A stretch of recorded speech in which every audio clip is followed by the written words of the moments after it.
Duvvada station తర్వాత మన Vivek express అయితే విశాఖపట్నం చేరుకుంది. ఇప్పటి వరకు విశాఖపట్నంలో 20 నిమిషాలు ఆగింది. ఇప్పటి వరకు రన్నింగ్ అయితే మనకి రైట్ సైడ్ అయితే రన్ అయింది. ఇప్పటి నుంచి లెఫ్ట్ సైడ్ ఏదైతే వచ్చిన దారి నుంచి అంటే లోకోమోటివ్ మార్చారు. లోకోమోటివ్ మార్చిన తర్వాత ఇంజన్ పుల్లింగ్ ఇటువైపుకి అయితే మారింది. ఇట్లా ఇటువైపు నుంచి మనకి ఒరిస్సా వైపు అయితే జర్నీ చేస్తుంది. విశాఖపట్నంలో చాలా పర్ఫెక్ట్గా ఒక్క నిమిషం కూడా లేట్ లేకుండా ఒక 2 నిమిషాలు ముందే రావడం జరిగింది. అంత పర్ఫెక్ట్ టైంగా అయితే వివేక్ ఎక్స్ప్రెస్ నడుస్తుందని చెప్పుకోవాలి. బాగుంది సిస్టమ్ అది. మనకి వీడియోలో కనిపిస్తుంది అయితే విజయనగరం స్టేషన్కి అయితే వచ్చింది బండి. ఏమాత్రం లేట్ లేదు. విశాఖపట్నం నుంచి విజయనగరం మధ్య 10 స్టేషన్లు దాటుకొని నేరుగా విజయనగరంలో 5వ నెంబర్ ప్లాట్ఫారం మీదకి అయితే వచ్చింది. ఇక్కడ 5 నిమిషాలు మాత్రం స్టాపింగ్ ఉంటుంది. విశాఖపట్నంలో 20 నిమిషాలు ఆగింది. కరెక్ట్గా మిడ్ నైట్ 11:50కి విశాఖపట్నం చేరుకుంది. 12:10 20 నిమిషాలు అక్కడ హాల్ట్ అయిన తర్వాత ఇంజను రివర్సల్ చేసుకొని ఇంజన్ చేంజ్ చేసుకున్న తర్వాత లోకోమోటివ్ మార్చుకున్న తర్వాత తిరిగి మళ్ళీ వెనక వైపు జర్నీ చేస్తున్నట్టుగా విజయనగరం వైపు అయితే రావడం జరిగింది. ఇది విజయనగరం సంబంధించిన వ్యూ లాగా ఉంది. మనకి వీడియోలో కనిపిస్తున్న దృశ్యం అయితే విజయనగరంలోని ప్లాట్ఫారం మీద అయితే చూడొచ్చు. సంబంధించి ప్లాట్ఫారం మీదకి వివేక్ ఎక్స్ప్రెస్ కరెక్ట్గా నైట్ 2 గంటల సమయంలో చేరుకోవడం జరిగింది. శ్రీకాకుళం రోడ్డు ప్లాట్ఫారం నెంబర్ 2లోకి వచ్చింది. 2 నిమిషాలు మాత్రమే ఆగి వెంటనే బయలుదేరింది. ఇప్పటికీ బండి శ్రీకాకుళం రోడ్డు చేరుకోవడానికి విజయనగరం నుంచి 8 ఇంటర్నల్ స్టేషన్ దాటుకొని రావడం జరిగింది. వివేక్ ఎక్స్ప్రెస్ పలాస చేరుకుంది. ఏమాత్రం లేట్ లేకుండా ఏకుంజవాన్ 3 గంటల సమయంలో పలాస చేరుకొని పలాస నుంచి మన ఆంధ్రప్రదేశ్లో ఆఖరి స్టాప్గా పలాస నుంచి ఏమాత్రం టైం లేట్ లేకుండా ఆన్ టైంలో పలాస చేరుకొని బయలుదేరడం జరిగింది.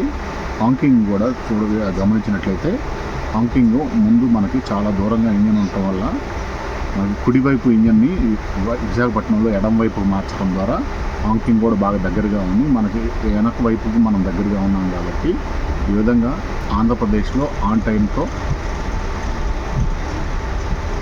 జర్నీ చేస్తూ ఒరిస్సా వైపు మొదటి స్టేషన్ వైపు పరుగులు పెడుతూ ఉంది మన వివేక్ ఎక్స్ప్రెస్. జర్నీ చాలా బాగుందని చెప్పుకోవాలి.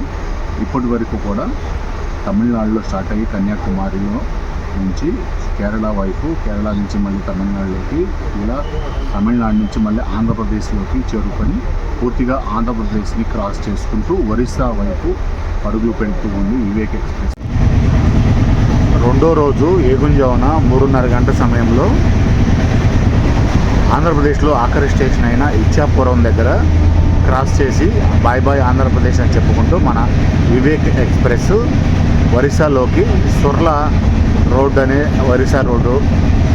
ఒరిస్సాలోకి ఎంటర్ కావడం జరిగింది.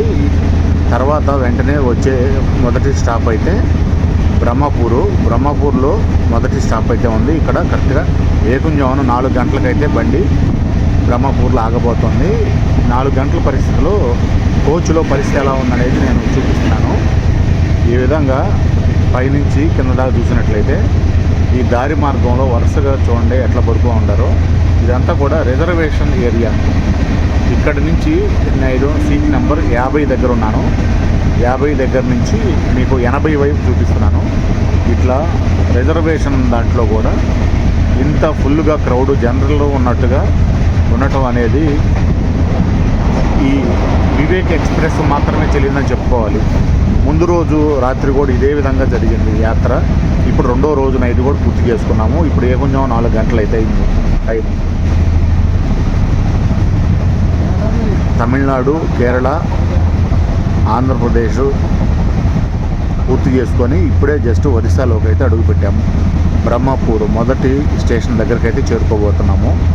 పరిస్థితి ఎలా ఉంది కోచ్లో. ఒరిస్సాలోని మొదటి స్టేషన్ అయిన బ్రహ్మపూర్లోకి అయితే చేరుకుంది బండి. కరెక్ట్గా 4 గంటల సమయంలో, ఏకుంజామున 4 గంటల సమయంలో బ్రహ్మపూర్. ఈ విధంగా బ్రహ్మపూర్లో 1వ నంబర్ ప్లాట్ఫారంలోకి ఎంటర్ అయిపోయింది.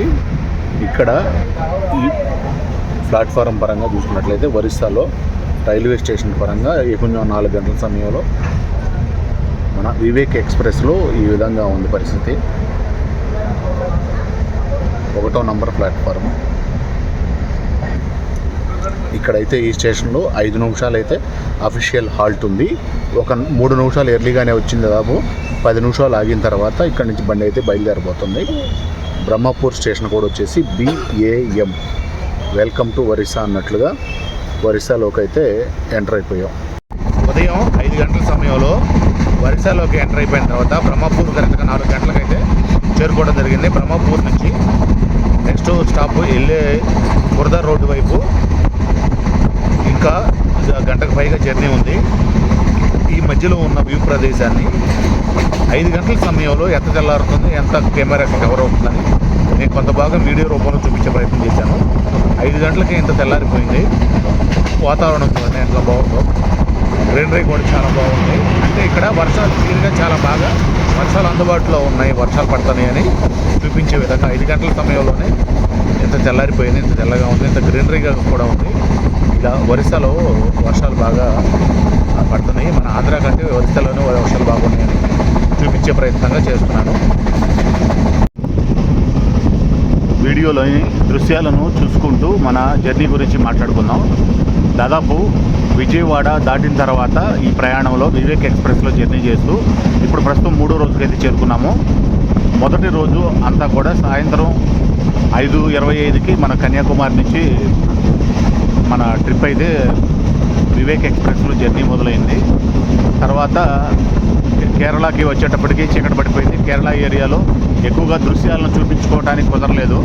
అంతా నైట్ జర్నీ తోటి ఉదయం తెల్లారేపాటికి తమిళనాడులోకి అయితే ఎంటర్ అయిపోయాము. తమిళనాడులోకి ఎంటర్ అయిపోయేటప్పటికి దాదాపు ఈ రోడ్డు వరకు వచ్చేసాము ఉదయం అయిపోయేటప్పటికి. తర్వాత అంతా కూడా ఆంధ్రప్రదేశ్లో మన జర్నీ అయితే కొనసాగింది. విజయవాడ దాటేటప్పటికి పూర్తిగా 2వ రోజు ప్రయాణం కూడా పూర్తయిపోయింది. ఇలా 2వ రోజు రాత్రి పూర్తి చేసుకొని ఇలా 3వ రోజు ఉదయానికైతే ఒరిస్సాలోకి ఎంటర్ అయిపోయాము. ఒరిస్సాలో దృశ్యాలు చూడొచ్చు, ఎంత బాగుందో వాతావరణం అంతా కూడా. ఇటు వర్షాలు పుష్కలంగా పడుతూ ఉన్నాయి. ప్రస్తుతం మనం జూలై 2వ వారంలో ఈ జర్నీ అయితే చేస్తూ ఉన్నాం కాబట్టి 2nd వీక్కి సంబంధించి దృశ్యాలు బాగా చల్లదనం కూడా బాగుంది. వాతావరణానికి సంబంధించి చూసుకున్నట్లయితే ఇప్పుడు ప్రస్తుతం పొద్దున్నే వాతావరణానికి సంబంధించి ఇప్పుడు టెంపరేచరు 22గా చూపిస్తోంది. అంటే అంత చల్లదనంగా ఉంది. 22 టెంపరేచర్ అంటే బాగా చల్లగా ఉన్నట్టే. కొంచెం ట్రైన్ విండోలో నుంచి విండో తీస్తే బాగా చలిగాలి కూడా అనిపిస్తూ ఉంది. ఇప్పుడు ప్రస్తుతం 5:30 సమయంలో మనం ఈ వీడియో అయితే చిత్రీకరిస్తున్నాము. 5:30 సమయంలో ఇంత ప్రశాంతంగా వాతావరణం, ఎంత గ్రీనరీగా చాలా బాగుంది. ఇప్పటి నుంచి పగటి వేళల్లో మన జర్నీలో ఏ దృశ్యాలు ఉంటే ఆ దృశ్యాలను వీడియో రూపంలో చిత్రీకరించి నేను చూపించే ప్రయత్నం అయితే చేస్తాను.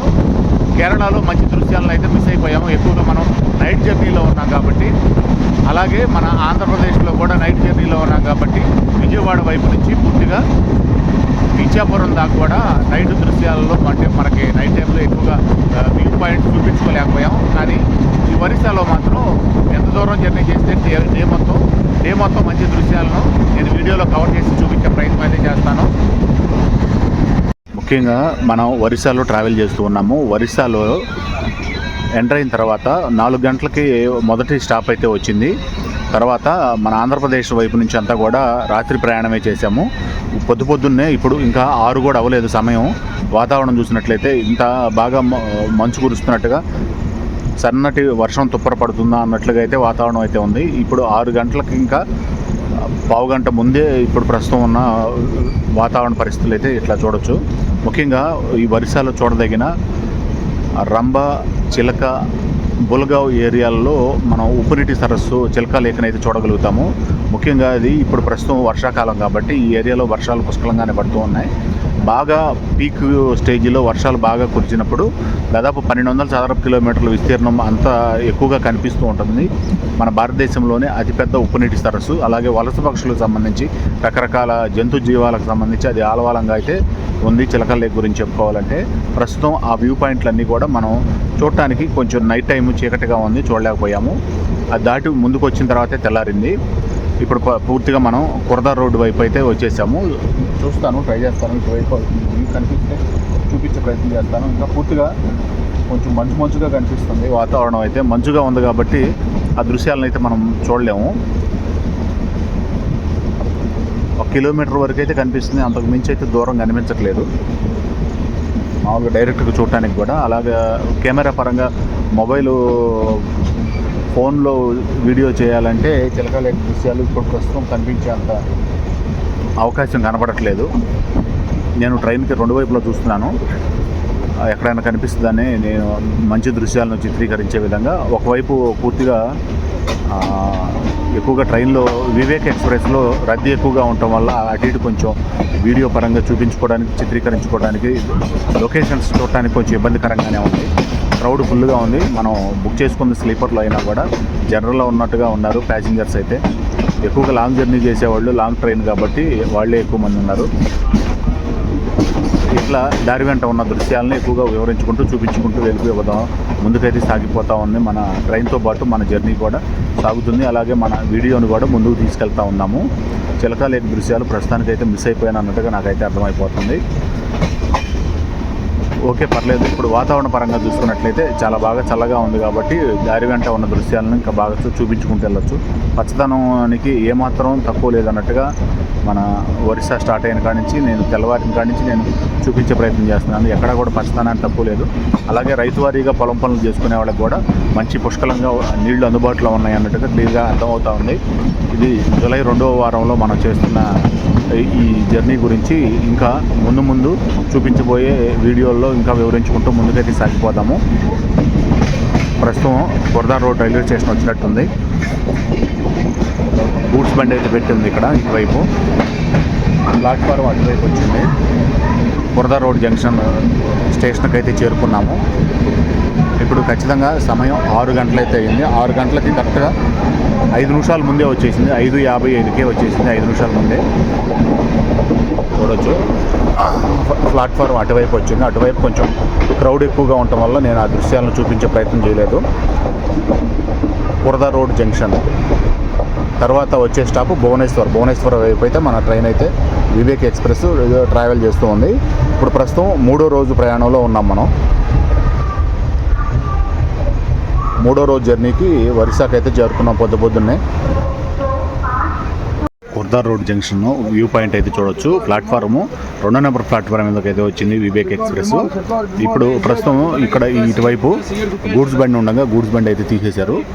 1వ నెంబర్ మీద నుంచి వెళ్ళిపోయింది గూడ్స్ బండి. ఇప్పుడు 1వ నెంబర్ పాయింట్ సంబంధించి ప్లాట్ఫారం 1లో ఉన్న దృశ్యాల గురించి ఇట్లా చూడొచ్చు. ఇది ముఖ్యంగా ఖుర్దా రోడ్ జంక్షన్ అనేది ముఖ్యంగా ఏదైతే ఒరిస్సా భువనేశ్వర్ క్యాపిటల్ సిటీ ఉందో క్యాపిటల్ సిటీకి 25 కిలోమీటర్ల దూరంలోనే ఉంటుంది. మంచి రవాణా సౌకర్యం పరంగా, రైల్వే పరంగా మంచి వసతులు అయితే ఇక్కడ ఉన్నాయని చెప్పుకోవచ్చు. భువనేశ్వర్ టౌన్కి ఏదైతే ఒక సపోర్టింగ్ స్టేషన్గా ఉంది ఖుర్దా రోడ్ జంక్షన్ అని కూడా చెప్పుకోవచ్చు. అంత డెవలప్మెంట్ అయితే ఇక్కడ ముందు నుంచే ఉంది. ఇంకా డెవలప్ అయితే చెందుతూనే ఉంది. ఇంకా అభివృద్ధికి సంబంధించి పనులు అయితే జరుగుతూనే ఉన్నాయి. ఖుర్దా రోడ్ జంక్షన్ నుంచి మన ట్రావెల్ చేస్తున్న వివేక్ ఎక్స్ప్రెస్ అయితే బయలుదేరింది. మామూలుగా అఫీషియల్ హాల్ట్ అయితే 20 నిమిషాలు ఉంటుంది. ప్లాట్ఫారంలోకి రావడానికి ఒక 4 నిమిషాలు ఎర్లీగానే వచ్చింది కాబట్టి మొత్తం 25 నిమిషాలు ఆగిన తర్వాత పూర్తిగా ఏదైతే కదలాల్సిన టైం ఉంటుందో ఆ కదలాల్సిన టైం ప్రకారమే కదిలింది. ముఖ్యంగా ఇక్కడి నుంచి ఎయిర్పోర్ట్ సర్వీస్ కూడా బాగా అందుబాటులో ఉంటుంది. ఇక్కడ భువనేశ్వర్ క్యాపిటల్ సిటీకి దగ్గరలో ఉంటుంది కాబట్టి ఖుర్దా రోడ్ జంక్షన్ అనేది ఎయిర్పోర్ట్కి కూడా అంతర్జాతీయ ఎయిర్పోర్ట్ ఏదైతే ఒరిస్సా భువనేశ్వర్కి దగ్గరలో ఉందో ఇక్కడ నుంచి 20 కిలోమీటర్ల దూరమే ఉంటుంది. ఇట్లా ట్రాన్స్పోర్ట్ పరంగా అన్ని రకాలుగా ఈ ఖుర్దా రోడ్ జంక్షన్ అనేది అన్ని సేవలకు అందుబాటులో ఉందని చెప్పుకోవాలి. వీడియోలో కనిపిస్తున్న దృశ్యం అంతా కూడా భువనేశ్వర్ స్టేషన్కి సంబంధించింది. మన ఒరిస్సా క్యాపిటల్ ఏదైతే ఉందో భువనేశ్వర్ క్యాపిటల్ టౌన్లోకి అయితే వచ్చేసాము. ఈ రైల్వే స్టేషన్కి సంబంధించి దృశ్యాలు ఈ విధంగా ఉన్నాయి. ప్రస్తుతం ట్రైను 2వ నెంబర్ ప్లాట్ఫారం మీదకి వచ్చింది.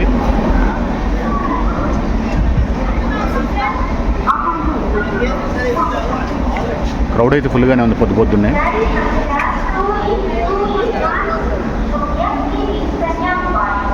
ఆరు 45 టైం, ఉదయం 6:45కి క్రౌడ్ ఫుల్గా ఉంటారు. ప్లాట్ఫారం నిండుగా ఉంటారు. 2వ నెంబర్ 3వ నెంబర్ ప్లాట్ఫారం ఇక్కడ ఉన్నాయని చూపిస్తూ ఉంది. నంబర్స్ వేసి సింబల్స్ బాగుంది. టెర్మినల్ బాగా తయారు చేశారు. క్యాపిటల్ టౌన్ కాబట్టి టెర్మినల్ చూడొచ్చు. పైన బిల్డింగ్ అంతా కూడా, టాప్ అంతా కూడా చాలా వరకు ఈ షెడ్ తోటి ఉన్న అన్ని ప్లాట్ఫారాలు కూడా మంచి పెద్ద షెడ్ వేసి కవర్ చేసేస్తారు. Bhubaneswar railway station. Bhubaneswar railway station నుంచి 5 నిమిషాలు మాత్రం ఆగి భువనేశ్వర్ నుంచి బయలుదేరింది. ఇక్కడ చూడొచ్చు పార్సిల్ సర్వీస్ అన్నిటికి సంబంధించి కూడా భువనేశ్వర్ రైల్వే స్టేషన్ చాలా వరకు ఇంకా డెవలప్మెంట్ పనులు అయితే జరుగుతూనే ఉన్నాయి. ఇక్కడి నుంచి ట్రైను వచ్చే ముందు ఆగే స్టేషన్ కటక్లో అయితే ఆగుతుంది. ఇప్పటికీ కూడా ఏదైతే మనం ఒరిస్సాలోకి ఎంటర్ అయ్యామో, ఒరిస్సాలోకి ఆంధ్రప్రదేశ్ బోర్డర్ ఏదైతే ఉందో ఆఖరి పలాస నుంచి గరిష్టంగా ఎక్కువ స్టేషన్లలోకి స్కిప్ చేసుకొని అయితే రావడం జరిగింది. అవి ఏంటంటే చూద్దాం ఒకసారి. పలాస నుంచి బ్రహ్మపూర్కి 8 స్టేషన్లు దాటుకొని వచ్చింది. తర్వాత బ్రహ్మపూర్ నుంచి కురద రోడ్ జంక్షన్కి మొత్తం 23 స్టేషన్లు అయితే దాటుకుంటూ వచ్చింది, ఎక్కడ ఆగకుండా. ఈ విధంగా అక్కడ చిలకా లేకు సంబంధించి వ్యూ అయితే మనం తెల్లారకు ముందే దాటుకొని వచ్చేసాము. కొంచెం ఒక 15-20 నిమిషాలు లేటుగా వచ్చినా కూడా కొంచెం మనం ఆ వ్యూ చూడగలిగి ఉండుండేది. ఫోన్ ద్వారా కొంతవరకు చూపించే ప్రయత్నం చేసేవాడిని. ట్రైన్కు ఒక్కోసారి ఎర్లీగా రావడం కూడా కొన్ని మైనస్ పాయింట్లు అయితే జరుగుతూ ఉంటాయి. ఇట్లా భువనేశ్వర్ అయితే ఇప్పుడే క్రాస్ చేసాము. ఇక్కడ నుంచి 7 స్టేషన్లు స్కిప్ చేసుకొని 7 ఇంటర్మీడియట్ స్టేషన్లు దాటుకొని కటక్ అయితే చేరుకునేది బండి.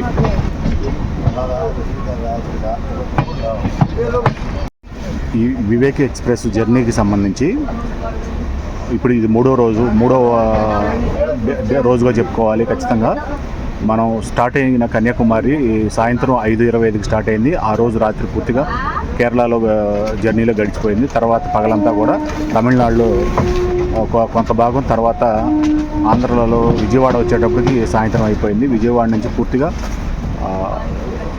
ఒరిస్సా బోర్డర్లో ఫస్ట్ స్టేషన్ ఏదైతే ఉందో బ్రహ్మపూర్ వరకు కూడా మనం రాత్రి జర్నీ చేసాము. బ్రహ్మపూర్ దాటిన తర్వాత 5 గంటలకి కొంచెం వెలుతురు వచ్చి అక్కడి నుంచి కొంచెం నేను వీడియో చూపించే ప్రయత్నం అయితే చేశాను.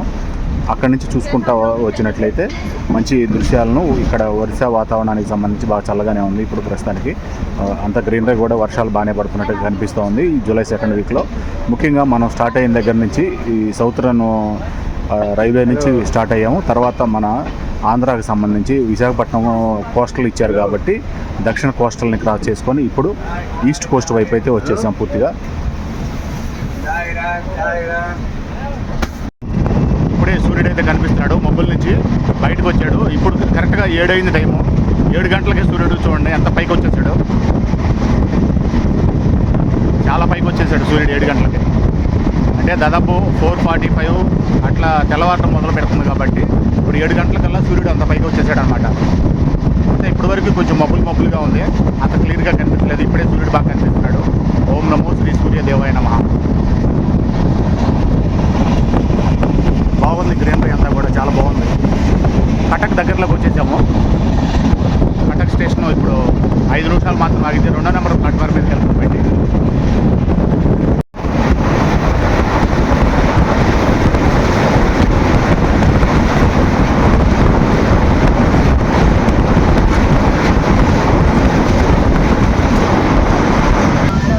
ఇప్పుడే మనం జస్ట్ నదిని క్రాస్ చేసాం కదా.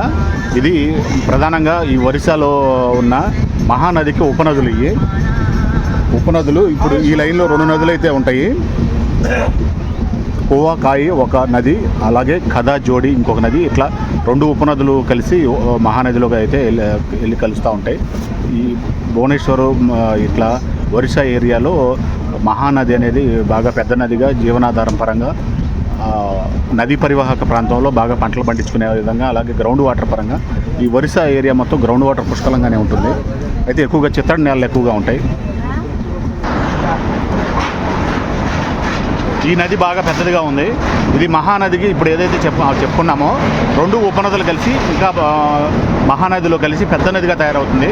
ఈ నది కూడా ఇప్పుడు ఈ ఏరియా మొత్తం కూడా వర్షాలు ఎక్కువగా పడుతున్నాయి కాబట్టి వాటర్ ఫ్లోటింగ్ బాగానే ఉంది, పారుదల బాగా కనిపిస్తుంది.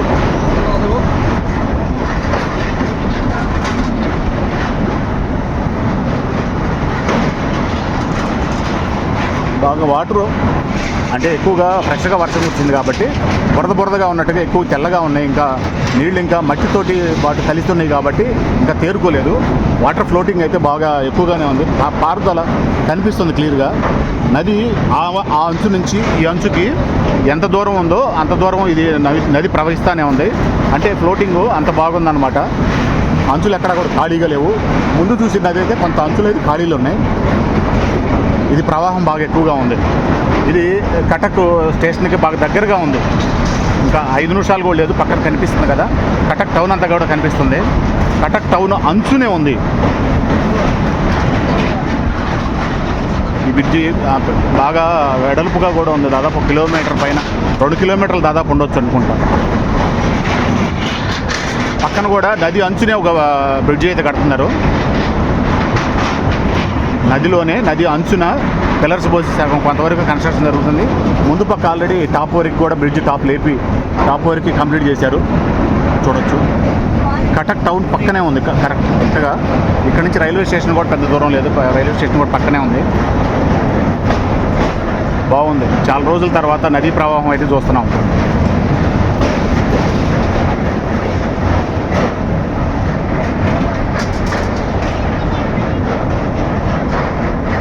మెయిన్ రోడ్ ఇది. బాగుంది. కటక్ టౌన్ అంతా కూడా బాగా భారీ బిల్డింగ్లు అయితే కనిపిస్తున్నాయి.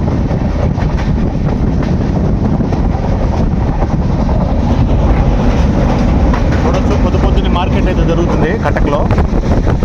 వచ్చి మార్కెట్ కావాల్సిన వాళ్ళు మార్కెటింగ్ చేసుకుంటున్నారు. అమ్మేవాళ్ళు అమ్ముకుంటారు, కొనేవాళ్ళు కొనుక్కుంటారు. బాగుంటుంది. ఇట్లా ఇక్కడ నుంచి మార్కెట్ ఏరియాలో కూడా సంతల రూపంలో పెడుతుంటారు. చూడటానికి చాలా బాగుంటుంది. ఇక్కడ నుంచి ఏదైతే ఇప్పుడైతే మనం దక్షిణ భారతదేశం చూసామో, ఇక్కడ నుంచి ఉత్తర భారతదేశం అయితే చూస్తున్నాము. ఉత్తర భారతదేశం ట్రెడిషన్ ఎలా ఉంటుంది, వాళ్ళ పద్ధతులు ఎలా ఉన్నాయి, ఇవన్నీ ముందు వెళ్ళే దారిలో చూసుకుంటూ పోదాం.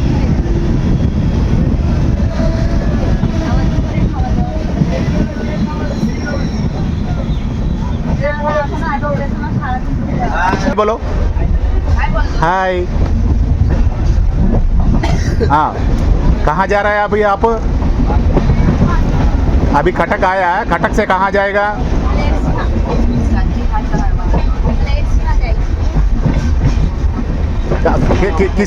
किसका घर के पास जा रहा है? ओह अच्छा है, ठीक है, थैंक यू.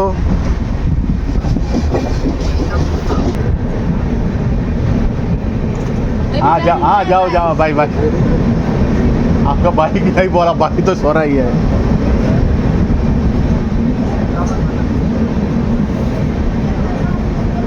కటక్ రైల్వే స్టేషన్కి సంబంధించి ఈ విధంగా ఉంది.